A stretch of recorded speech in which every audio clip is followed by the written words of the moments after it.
During the Second World War, Great Britain and the Soviet Union actively exchanged intelligence about the enemy. The USSR even sent captured equipment, for example, Panther tanks and other German machines. But toward the end of the war, relations between the Allies deteriorated sharply and the exchange of information ceased. Both prototypes of the heavy tank Maus ended up in the hands of the Red Army, so the British had to gather data about these machines piece by piece from occupied territories.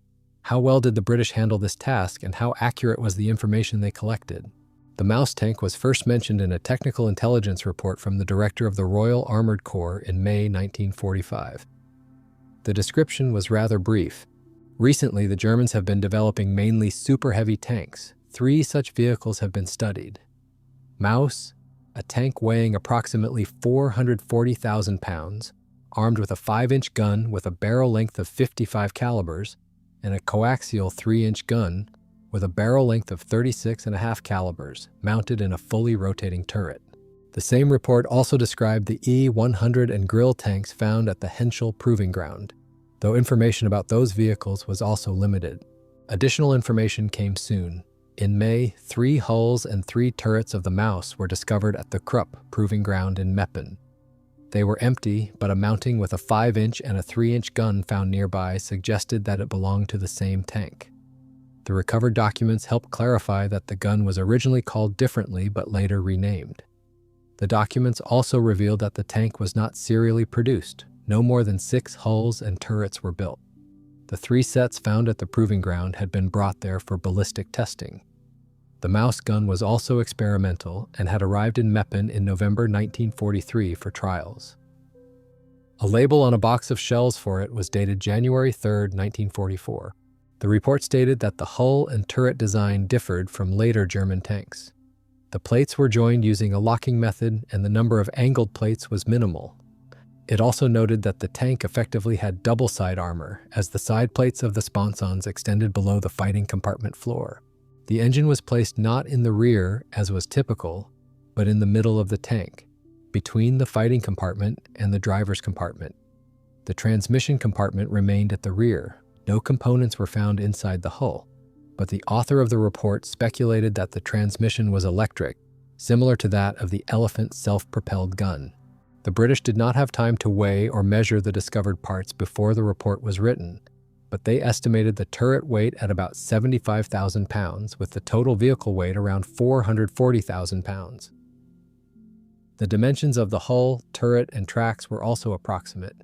Eager to obtain information about the mysterious tank, the British did not thoroughly verify the data they gathered and questioned anyone they could find. For instance, one of the first reports came from an engineer who worked at the proving ground. However, there was a catch. He had never worked with the Maus or with tanks at all. His specialty was concrete, and he had been tasked with constructing a submerged driving test pool for the Maus. Everything he reported about the tank came from hearsay, so it is not surprising that much of the information turned out to be inaccurate. According to this source, work on the project began in the spring or summer of 1942, supported by Minister of Armaments Albert Speer. At that time, the tank was supposedly called Mammoth. In 1943, the engineer who was later interrogated was ordered to build a pool for underwater driving that could withstand a 200-ton giant. It was quite an unusual challenge, given that the tank known then as Mäuschen, or Little Mouse, weighed only 100 tons. From his conversations with soldiers and other engineers, the concrete specialist learned that the vehicle was expected to have either a diesel or gasoline engine, an electric transmission, longitudinal torsion bars like those on the Elephant, and protection against poisonous substances. The tank crew consisted of 6 or 7 men. According to the engineer, one Maus was built and tested in Linz, Austria, and it remained there until the end of the war. As for the project overall, Hitler shut it down in early 1944 due to the excessive cost of the machine and the shortage of copper. A more authoritative source was also questioned about the Maus, but even they could not provide precise information about the project. The head of the Henschel Proving Ground, Kurt Arnold, stated that the tank was originally meant to weigh 150 tons, but in the end it gained roughly 200 tons. The Maus was powered by 2 engines producing between 850 and 1,000 horsepower, though they were never brought to the required level of reliability. Transporting the vehicle over long distances was possible only by rail. The armor thickness was between 7.5 and 8.3 inches. An additional 3.5-inch skirts protected the running gear. The conclusion of the report matched the concrete engineer's version. The project was closed in April 1944 due to technical complexity and the unfavorable course of the war. Lacking other sources of information, the British continued examining the available parts and components. They noted that the tank's wide tracks significantly reduced the internal space. The distance between the sides was only 45.5 inches, while the distance between the outer fenders was 143.5 inches. This limited the height of the fighting compartment since the floor of the turret basket could not be placed lower than the level of the fender floor. The hull of the tank consisted of 4 compartments separated by armored bulkheads with a thickness of 0.8 inches. The driver's compartment was located at the front. As mentioned earlier, the British did not know how many crew members were supposed to be there. In the 4-inch thick roof of the compartment, there was an oval hatch measuring 35.4 by 15 inches. In front of it was a small opening, likely for the driver's periscope, and another, much smaller one, possibly for a ventilator. In the floor of the compartment, there was a circular escape hatch with a diameter of 20.5 inches. Behind the driver's area was the engine compartment. There was no roof above it, but the British believed the armor had a thickness of about 2.4 inches.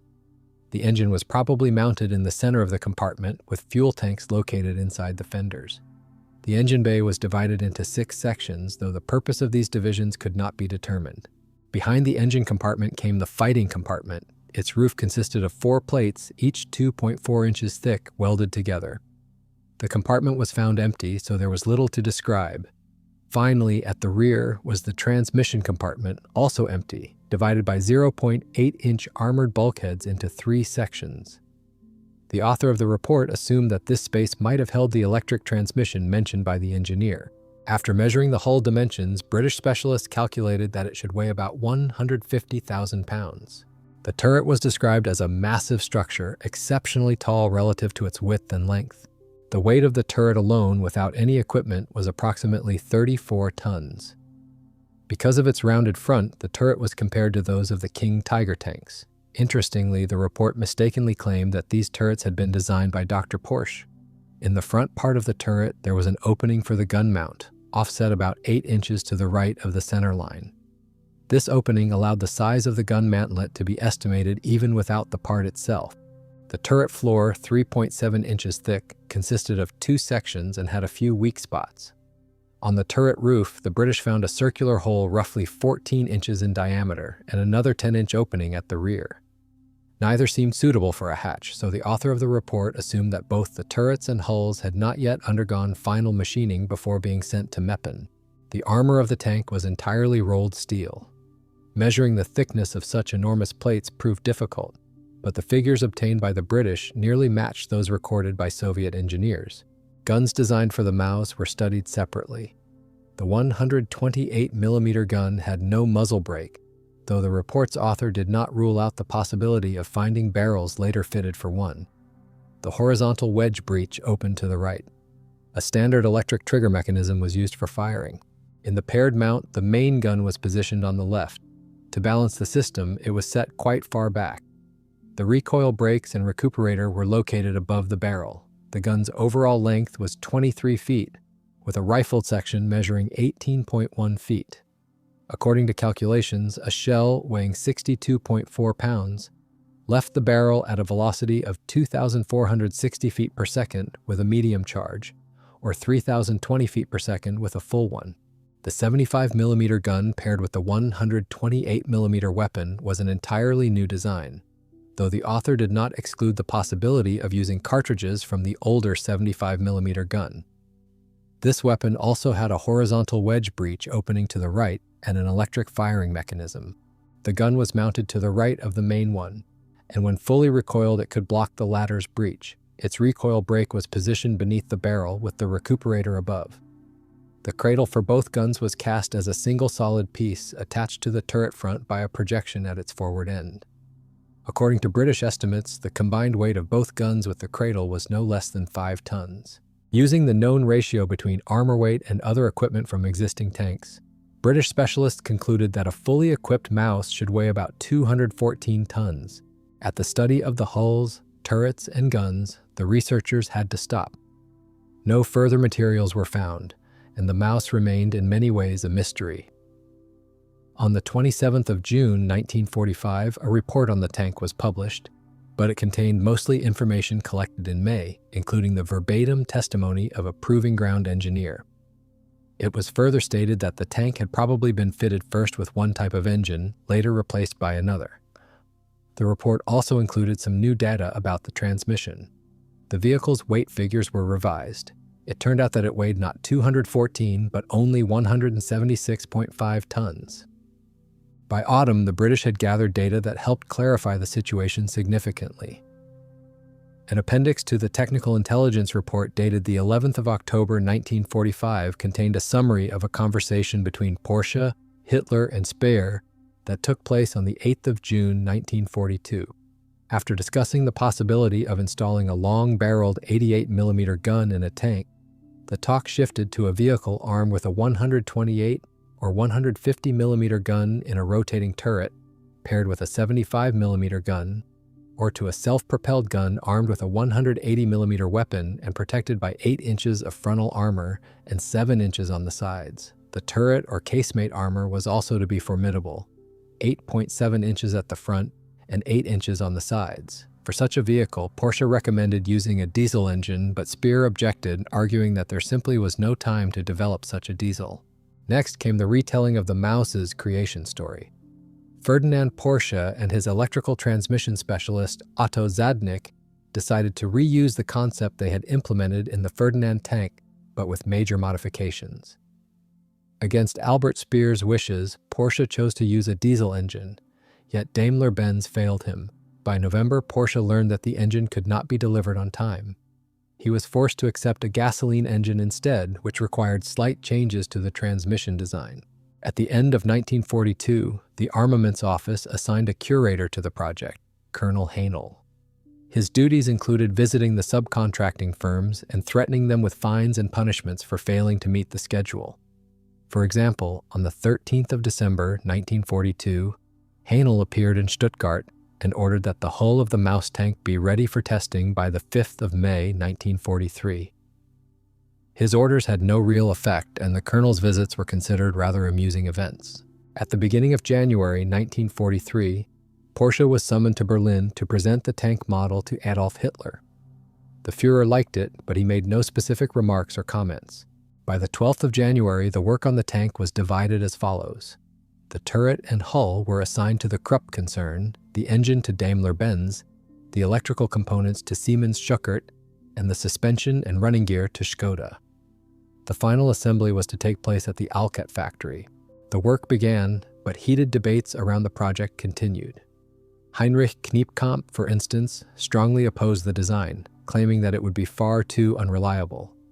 Colonel Haenel, on the contrary, tried to secure additional benefits, insisting that the machine must have a flamethrower with a tank holding 264 gallons. After the necessary calculations were made, the colonel had to be disappointed. Installing the flamethrower would make the already heavy tank even heavier, and would require redesigning not only the armament mount but also the suspension system. While modern designs used torsion bar suspension, Porsche did not want to take risks and ordered Škoda to create a simpler option using bogies with coil springs. By the end of February, under the supervision of Professor Kamm at the Stuttgart Technical University, the cooling system was tested and its performance deemed satisfactory. The work was in full swing.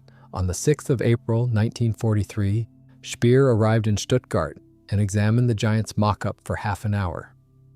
On the 10th of April, an order came to transport the model for presentation to Hitler, but it was canceled on the 16th of April. On the 14th of May, the Führer finally managed to personally inspect the appearance of the super heavy tank. Seeing the full-scale mock-up, he made a strange remark. In his opinion, the Maus looked like a child's toy. Hitler ordered the installation of a 150mm gun, keeping the paired 75mm cannon. The author of the report expressed doubt that Hitler gave such an order purely for aesthetic reasons, yet it was hard to argue with the evidence that a mount for a 150mm gun had indeed been developed. On the 16th of July, the engine arrived in Stuttgart for testing along with the cooling system. According to all accounts, converting the engine from aircraft to tank configuration caused no problems. But already at this stage of the project, it was decided to build a second Maus prototype equipped with a marine diesel. It might have seemed that the project was progressing well. On the 1st of August, 1943, the Alket company began assembling the first prototype when bad news arrived. Due to heavy bombings, Krupp was unable to complete its share of the work on time. By mid-September, the first Maus hull was finally finished, but the autumn of 1943 proved fatal for the tank. On the 27th of October, during a meeting with Porsche in Berlin, Speer announced that there would be no serial production. Nevertheless, work on the Maus 1 with a gasoline engine and the Maus 2 with a diesel engine continued. The first Maus arrived for testing on the 23rd of December, 1943. Since the turret was not yet ready, a simple mock-up weighing 121,000 pounds was installed in its place. During the tests, the suspension springs constantly broke. The pipes quickly rusted due to poor metal, and problems arose with the electric transmission. Yet the results were still considered successful, and the tank was sent to the city of Böblingen for more serious trials. When Otto Chadnick took the controls, the tank performed remarkably well. Witnesses claim that the machine, which arrived at the proving ground on the 10th of January 1944, executed all the maneuvers the Panther was capable of. Naturally, this did not apply to speed. On a hard surface, the Giant could accelerate only to 14 miles per hour. Eventually, Hitler ordered that by June, a proper turret be installed on the Maus. The turret arrived on the 3rd of May. The guns, traverse mechanism, and other equipment came a few days later, and assembly was completed by the 9th of June. After it was mounted on the tank, repeated tests showed that the Maus's mobility had improved, as the turret weighed slightly less than the 121,000-pound mock-up. The tank remained in Böblingen until early October 1944, when orders arrived to send the vehicle to Kummersdorf. Meanwhile, work continued on the second version of the Maus. The machine reached Böblingen on the 20th of March 1944, but the engine was not completed until September. Its bench tests showed promising results. In early October, the engine was brought to Böblingen, installed in the tank, and immediately, without any preliminary testing, sent to Kummersdorf. This proved to be a mistake. As soon as the Maus was started there, the drive shaft broke, likely due to poor assembly. The engine had loosened during transport, which led to misalignment and subsequent failure. A new engine arrived in Kummersdorf only in March 1945. The team of technicians sent by Porsche returned to Stuttgart on the 3rd of April. According to them, the engine started successfully, but the tank did not move. As far as the British learned, by the end of the war, both Giants were still in Kummersdorf. Since Kummersdorf ended up in the Soviet occupation zone, the British had no chance of obtaining one of the Maus tanks for testing. However, factories and specialists who had taken part in building the giant vehicle remained in the territory controlled by the Western Allies. Interviews with Krupp employees in Essen and the study of partially assembled hulls in the workshop provided much information about the project. According to the Germans, the hull and turret were designed by Krupp in June 1942, and production began in May 1943. A British intelligence report on German methods of assembling hulls and turrets contained rather inaccurate data about the Maus. Although the armor thickness was understated, the tank's weight was estimated as approximately 440,000 pounds. Based on information collected at the factory, Krupp manufactured 3 sets of armor plates. One was sent for ballistic testing, and the remaining 2 stayed at the plant. During cooperation with the Americans, the British were luckier. The Joint Intelligence Report on Dr. Porsche's wartime work provided an enormous amount of information about the tank. Investigators managed not only to obtain data about the Maus, but also its blueprints. An interview with Porsche himself revealed an interesting detail. The designer spoke of 2 assembled Maus tanks, but in his view, the model had been accepted for production. The report noted that Speer, Heidekamp, and other high-ranking officials disagreed. Porsche described his creation as a mobile bunker, though the author of the report added that several Tigers or Panthers, costing together as much as a single Maus, would have been far more useful even for defensive purposes. The name mobile bunker perfectly described what was expected from Porsche. The machine was to have frontal armor equivalent to 14 inches, while achieving a maximum speed of only 12 miles per hour. This greatly simplified the suspension design. To avoid losing such an expensive machine to a mine explosion, the tank was to be heavily protected from below as well. A special railway platform had to be developed to transport the future Maus. Since there were very few bridges capable of bearing such a massive vehicle, the tank had to be able to move underwater at depths of 23 to 30 feet. The mechanism designed by the Germans was described as ingenious but not very practical. Because the tank could not reach full engine power when air was supplied through a hose, the designers found another solution. One Maus remained on the shore, and electricity from its generator was transmitted to the other Maus crossing the water obstacle. After the vehicle reached the opposite bank, the tank switched roles and the first one crossed using power from the second. Preparing for such a procedure took about 45 minutes, and the crews had to leave their vehicles. Both banks also had to be carefully prepared for the crossing of such heavy tanks. Since the Maus was intended to operate with constant support from other tanks, this method was considered acceptable. According to specialists who studied the hatch design, only the driver and the radio operator had a real chance of escaping if the tank was flooded. From Porsche, the British received the exact weight not only of the entire tank, 406,000 pounds, but also of its individual components. More than 40% of the Maus's total mass came from its armor. For comparison, the British Churchill had about 41%, and the Cromwell, 35%. The suspension and running gear accounted for only 16%, compared with 21% and 26% respectively. Because of its rather bulky electric transmission, the weight of this unit in the Maus was roughly comparable to that of the British tanks, around 8%, 7%, and 7% respectively. The share of the German giant's powerful armament proved significantly higher than that of the British machines, 27.5% compared to 14.3% and 19.3%. In total, the turret, armament, and ammunition accounted for about 110,000 pounds, which made turret rotation a difficult task, especially given the assumption that it was poorly balanced. It became clear that the designers had prioritized armament and armor, while the remaining components were of secondary importance. Since Porsche's firm was not directly involved in developing the gun mount, the author made several errors when discussing the armament. For example, he wrote that the paired 3-inch gun was identical to the one previously used on the 4th model tank. Porsche mentioned that the main gun could later be replaced with a 6-inch weapon, though he had no precise information. The recoil length of the main gun was approximately 38 inches. The gun was balanced with a counterweight. In Porsche's opinion, the machine guns were poorly positioned due to lack of space in the turret, but there was no time to develop a better mounting. Because handling 123-pound shells for the main gun, or 154-pound shells for the larger gun manually was impossible, especially with single-piece ammunition, a loading mechanism was designed for the Maus. Even so, 2 loaders were still required in the turret. It was assumed that if the 6-inch gun were installed, separate loading would be necessary. According to various sources, the tank was to carry 60 or 68 rounds for the main gun and 200 rounds for the coaxial weapon.